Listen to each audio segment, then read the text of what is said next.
नमस्कार, स्वागत है आपका डेली 24 भारत में। मैं हूं आपके साथ अनुप्रिया मिश्रा। रुक करते हैं दिल्ली एनसीआर की बड़ी खबरों की शुरुआत करते हैं मुजफ्फरनगर से। बता दें, उत्तर प्रदेश स्थापना दिवस पूरे प्रदेश में उत्साह और धूमधाम के साथ मनाया जा रहा है। इसी कड़ी में मुजफ्फरनगर जनपद के ITI कॉलेज मैदान में एक भव्य कार्यक्रम का आयोजन किया गया, जहां विभिन्न सरकारी विभागों द्वारा स्टॉल लगाए गए और सांस्कृतिक कार्यक्रमों के माध्यम से स्थापना दिवस को खास अंदाज में मनाया गया। इस कार्यक्रम में उत्तर प्रदेश सरकार में स्वतंत्र प्रभार राज्य मंत्री कपिल देव अग्रवाल मुख्य अतिथि के रूप में शामिल हुए।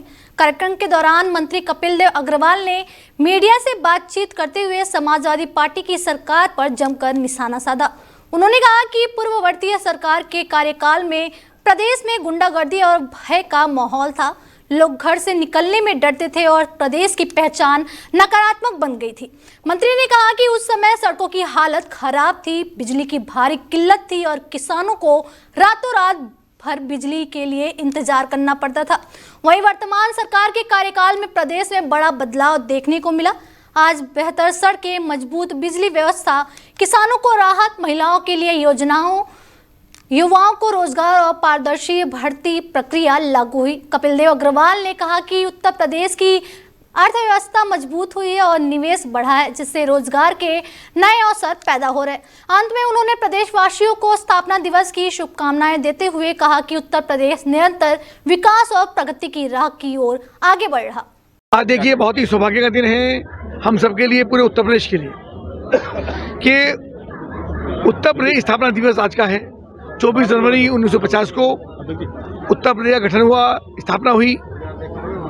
और महत्वपूर्ण बात यह है कि आदरणीय मुख्यमंत्री योगी आदित्यनाथ जी ने सरकार में आने के बाद मई 2017 में इस दिवस को मनाने की घोषणा की। पूर्व में ये कार्यक्रम नहीं होते थे। यानी उत्तर प्रदेश कैसे विकसित उत्तर प्रदेश बना, कैसे विकसित भारत की कल्पना हम करते हैं, क्या क्या योजनाएं प्रदेश के अंदर लागू हुई आदरणीय मुख्यमंत्री योगी आदित्यनाथ जी के संकल्प से, और आदरणीय प्रधानमंत्री नरेंद्र मोदी का एक स्नेही आशीर्वाद, उनका मार्गदर्शन। उत्तर प्रदेश आज हिंदुस्तान के अग्रणी प्रदेशों में से है। GDP लगातार हमारी बढ़ी है, विकास की योजनाएं लगातार द्रुत गति से आगे बढ़ रही हैं। एक शानदार इंफ्रास्ट्रक्चर, सड़कों का जाल, रेलवे की कनेक्टिविटी, हर घर नल से जल, 24 घंटे बिजली, 18 घंटे बिजली, किसानों को उनका ऋण का मोचन, उसके अलावा किसानों को उनकी आय का उचित मूल्य, गन्ने का 100% भुगतान, उसके अलावा किसानों को नल से निःशुल्क बिजली, महिलाओं के लिए बहुत सारी क्रांतिकारी योजना। वहीं नोएडा और दिल्ली को जोड़ने वाले चिल्ला बॉर्डर पर मूर्ति विसर्जन के दौरान एक दर्दनाक हादसा हो गया। विसर्जन के समय 4 लोग पानी में उतरे थे, तभी एक युवक गहरे पानी में चला गया और डूबने लगा। डूबने वाले युवक की पहचान विकास के रूप में हुई, जो नोएडा के सेक्टर 5 स्थित हरौला इलाके का रहने वाला बताया जा रहा। घटना के वक्त परिजनों ने वीडियो भी बनाया, जिसमें युवक को पानी में डूबते हुए साफ देखा जा सकता। सूचना मिलते ही प्रशासन और राहत एजेंसियां मौके पर पहुंच गई। SDRF और NDRF की टीमें, साथ ही गोताखोरों को सर्च ऑपरेशन में लगाया गया। बताया जा रहा है कि हादसा शाम करीब 7 बजे हुआ, जब युवक मूर्ति विसर्जन के लिए पानी में उतरा था। मामले की गंभीरता को देखते हुए ईस्ट दिल्ली के DM अमोल श्रीवास्तव भी मौके पर पहुंचे और हालात का जायजा लिया। फिलहाल उत्तर प्रदेश और दिल्ली की टीमें संयुक्त रूप से लगातार सर्च और रेस्क्यू ऑपरेशन चला रही। लगभग 8 सवा 8 के आसपास यूपी पुलिस को कॉल आया था कि ये यमुना नहर में ड्राउनिंग इंसिडेंट है। उसके बाद से ही रेस्क्यू ऑपरेशन जो पुलिस के थ्रू यहाँ के जो एरिया में है बताया गया चालू है। और उसके बाद 8:30 बजे करीब जो NDRF है वो भी यहाँ पे उनको बुलाया गया। उस समय NDRF, यूपी की SDRF और हमारे दिल्ली की DDM की जो टीम रेस्क्यू ऑपरेशन कर रहे हैं। यहाँ पुलिस भी मौजूद है, हमारे जिला प्रशासन से भी जितने भी राष्ट्र के कर्मी हैं वो अभी भी एक्टिव है और हम अभी ढूंढ रहे हैं सिचुएशन है। उसके अलावा घटना जो बताया जा रहा है कि लोग यहाँ पे आए थे, मूर्ति विसर्जन के लिए आए थे और 5-6 लोग थे और उसमें से शायद किसी का पैर वगैरह फिसला है। और इसके अलावा हमारे पास बता दें मुजफ्फरनगर में पुलिस ने नशा तस्करों के खिलाफ बड़ी कार्रवाई करते हुए करोड़ों रुपए की अवैध संपत्ति को जब्त किया। यह कार्रवाई बुढ़ाना थाना क्षेत्र में की गई, जहां नशा तस्करी से अर्जित की गई संपत्तियों को सीज किया गया। पुलिस के अनुसार दो सगे भाई लोकेंद्र और योगेंद्र लंबे समय से नशा तस्करी के कारोबार में लिप्त थे और इसी अवैध धंधे से उन्होंने भारी संपत्ति बनाई थी।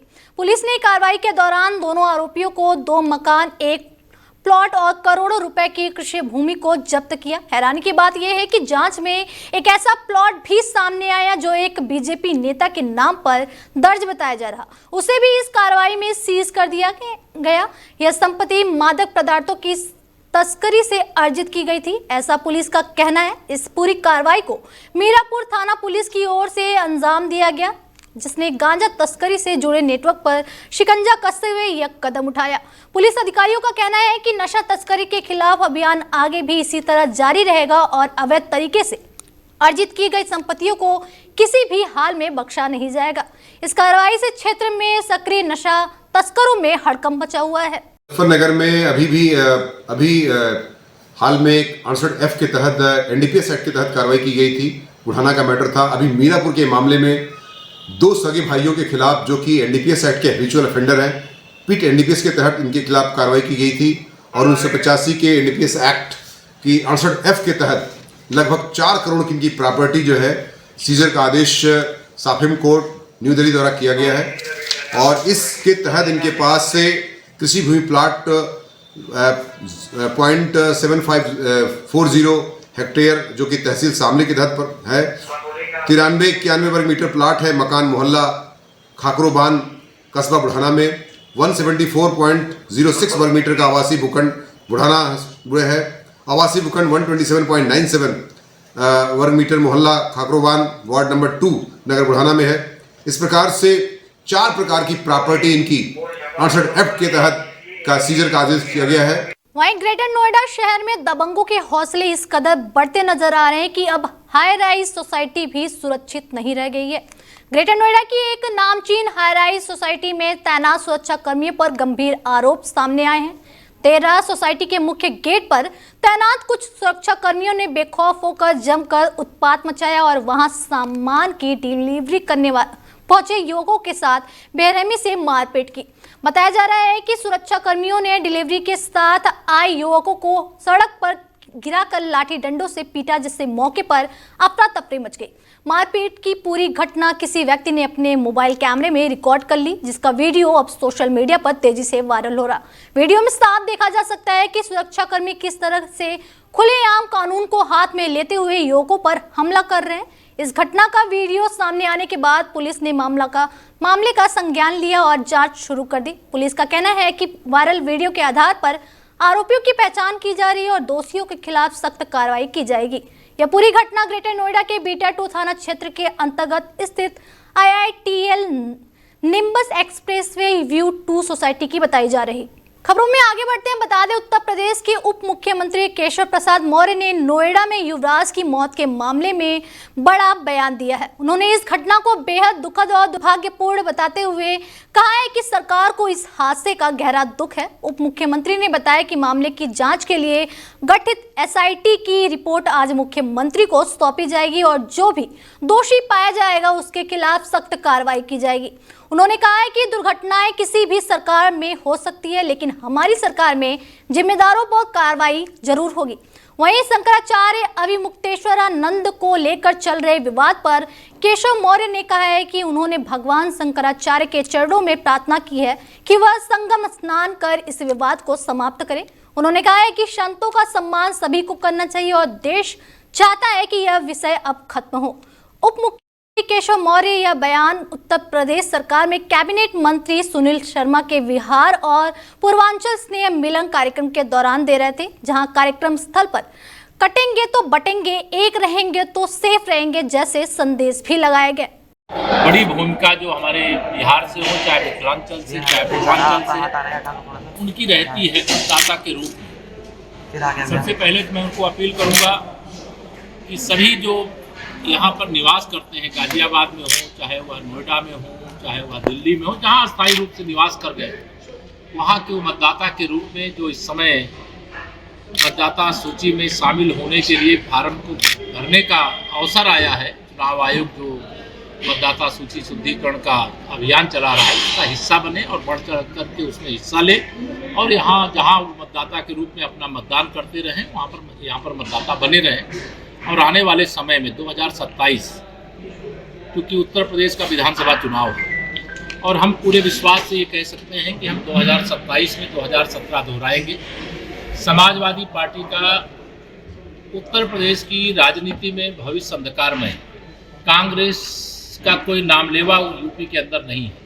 बसपा जो अपनी एक भूमिका रखती थी, आज उस बसपा की भूमिका भी उत्तर प्रदेश में एकदम से दिखाई नहीं देती है। विकसित भारत का लक्ष्य 2047 तक माननीय प्रधानमंत्री श्री नरेंद्र मोदी जी के नेतृत्व में रखा गया है।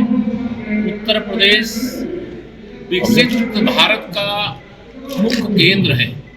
उत्तर प्रदेश अगर विकसित होगा तो भारत को विकसित होने से कोई रोक नहीं सकता। इसलिए उत्तर प्रदेश में मुख्यमंत्री योगी आदित्यनाथ जी के नेतृत्व में हम लोगों ने विकसित उत्तर प्रदेश के लिए अभियान चलाया है और तीव्र गति से यूपी को विकास के नए मुकाम की ओर लेकर के जा रहे हैं। इसमें गरीबों के जीवन में खुशहाली लाने के सारे उपाय जो किए जाने चाहिए वो किए जा रहे हैं। अन्नदाताओं की आमदनी बढ़ाने का प्रयास किया जा रहा है। युवाओं को रोजगार के व्यापक अवसर देने का काम किया जा रहा है। महिला सशक्तिकरण की दिशा में डबल इंजन की सरकार लगातार काम कर रही है और उसका परिणाम भी गांव के गरीब से गरीब परिवार में दिखाई देने लगा है।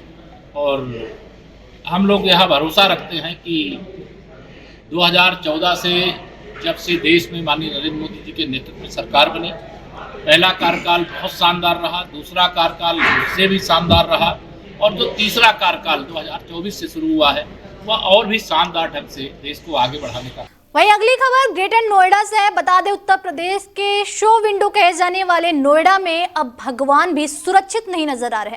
दिन दहाड़े चोरों ने एक मंदिर को निशाना बनाकर पुलिस की सुरक्षा व्यवस्था को खुली चुनौती दे दी।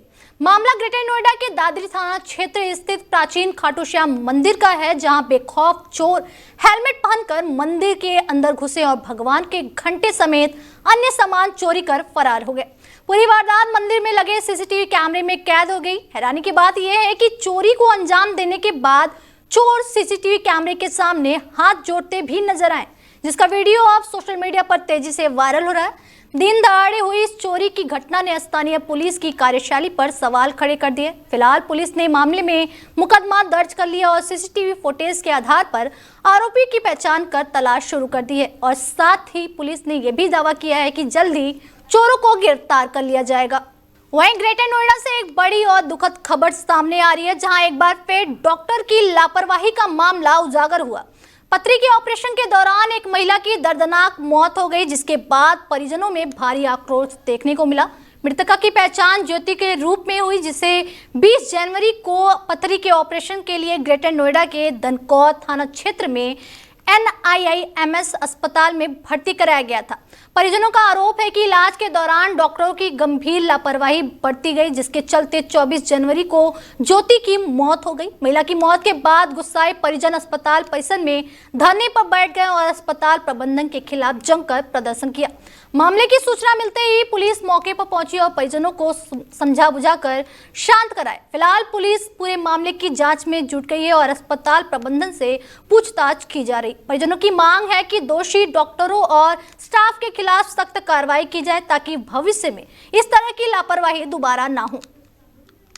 वहीं गाजियाबाद चौकी वसुंधरा क्षेत्र अंतर्गत कनावनी पुलिया पर दबंगों की खुलेआम गुंडागर्दी सामने आई, जहां रास्ता रोककर जबरन जाम लगाया गया। इस घटना के चलते राहगीरों को भारी परेशानी का सामना करना पड़ा और दोनों ओर वाहनों की लंबी कतारें लग गई। मामला 25 जनवरी का है, जब दोपहर करीब 1:55 पर कुछ दबंगों ने सड़क पर कब्जा कर आवागमन पूरी तरह बाधित कर दिया। अचानक लगे जाम से इलाके में अफरा तफरी मच गई और स्थानीय लोगों में गुस्सा देखने को मिला। प्रत्यक्षदर्शियों के अनुसार दबंगों ने जानबूझकर रास्ता रोका, जिससे काफी देर तक यातायात ठप रहा। घटना की सूचना मिलते ही पुलिस को अवगत कराया गया। फिलहाल पुलिस मौके पर पहुंचकर स्थिति को नियंत्रण करने में जुटी और पूरे मामले की जांच कर आगे की कार्रवाई की जा रही है। फिलहाल इस बुलेटिन में मेरे साथ इतना ही, दीजिए इजाजत, नमस्कार।